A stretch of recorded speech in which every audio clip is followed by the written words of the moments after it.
नाम रखोगे घरों में, चिंटू पिंटू मत रखो। हाँ, तुम्हारे बच्चों के नाम से तुम्हारी खसलतें भी पहचानी जाएंगी। तुम्हारी खसलत इंटरनेट के नाम लेकर के आते हैं। गूगल में तो ये बता रहा है हजरत ये चीज रखना है।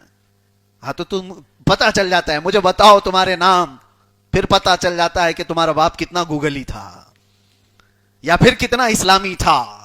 अरे आंख बंद करके अपने बेटे का नाम अबू बकर रखा होता तो आज ये तय हो जाता कि इसका बाप अबू बकर से मोहब्बत करने वाला है।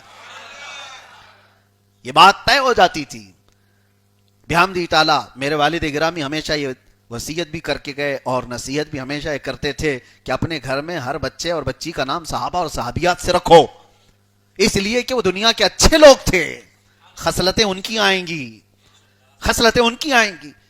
आज लोगों को सिर्फ और सिर्फ ये देखना यूनिक नाम चाहिए, बाजार में लेटेस्ट हो, नया हो, और इस चक्कर में पता नहीं क्या क्या नाम रख दिए। हाँ, किसी ने नाम रख दिया जानिया, सुनने में तो उसको अच्छा लग रहा था, अरबी नाम है लेकिन पता ही नहीं। किसी ने फाहिशा रख दिया है। आप तो थोड़ा तकरीरें सुनने वाले लोग हैं इसलिए जानिया फाहिशा मालूम है। और किसी ने तो नाम रखा है माज़अल्लाह बोलने में भी अजीब लगता है। हम तो उलमा इकराम की मजलिस बैठी हुई है, एक लड़का आया, उसको पूछा बेटा नाम क्या है, उसने कहा जकर है। जकर का मतलब आपको तो अच्छा लग रहा है लेकिन ये पेशाब करने के आले को अरबी में जकर कहते हैं। तो कहा ये कहां से नाम रख लिया भाई? फिर दूसरे भाई का क्या रख दिया होगा? अरबी में मियां, अरबी के लफ्ज ऐसा नहीं कि हर चीज नाम रखने के लिए है। और कुछ लोग कहते हैं कुरान के अंदर से हमने निकाला है। कुरान के अंदर से निकाला है तो माना भी तो देखो, कुरान में फिरौन भी आया है, कुरान में शैतान भी है। कुरान में जो लफ्ज आया है वो किस लिए आया है, क्या माना है उसका, वो नाम देख करके रखें। एक का नाम मैं सुना जुनाह रखा है। जुनाह जो है वो पर को भी कहते हैं और गुनाह को भी कहते हैं। आसिम एक है, आसिम का नहीं है, कोई ये ना समझे, हाशिम भी है, आसिम भी है, आसिम है। आसिम गुनहगार को कहते हैं, नाम रख लिए। बहरहाल वो तो कोई इस मखरज से पुकारता भी नहीं, अगर रखा भी होगा तो आसिम ही बोलेगा। आसिम, अलिफ मद आ और सा और मीम, गुनहगार को कहते हैं। मुजनिब, गुनाह करने वाले को कहते हैं। कंटिन्यू, बहुत सारी चीजें ऐसी हैं। लेकिन मैं आपको दरमियान में ये बात इसलिए कह रहा हूं कि आपकी शख्सियत आपके बच्चों के नाम से पहचानी जाएगी। तो अरफुल अशजारु भी अस्मारिहा, दरख्त जो है अपने फलों से पहचाने जाते हैं। तुम्हारे बेटों के नाम देखे जाएंगे, तुम्हारी बेटियों के नाम देखे जाएंगे।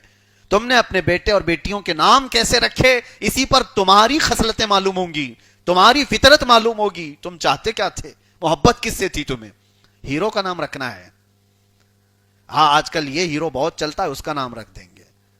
मेरे अजीजों, कुछ लोगों ने, एक तो अच्छी चीज है, 90s की दहाई में, 90 के बाद तकरीबन 92, 93, 94, 95 तक के अगर मैं आपको बोलूं, बहुत सारे बच्चों के नाम सद्दाम है। बहुत सारे हमारे यहां भी थे। तो लेकिन मैं उसकी बुराई नहीं करता हूं, माना अगरचे उनको भी नहीं मालूम है, लेकिन एक जवान मर्द बातिल से टकराने वाले लीडर को इन्होंने देखा था तो फख्र में अपने बच्चों का नाम रखा था।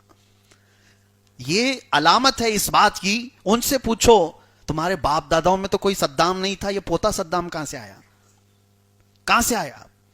पहले तो खानदानों में कहीं नहीं था, तुम्हारे यहां कहां से आया? तो यही कहेंगे कि हमने सद्दाम हुसैन को देखा था, एक निडर और बहादुर जवान मर्द को देखा था और उसके तमाम किस्से सुने तो अपने बेटे का नाम रखा।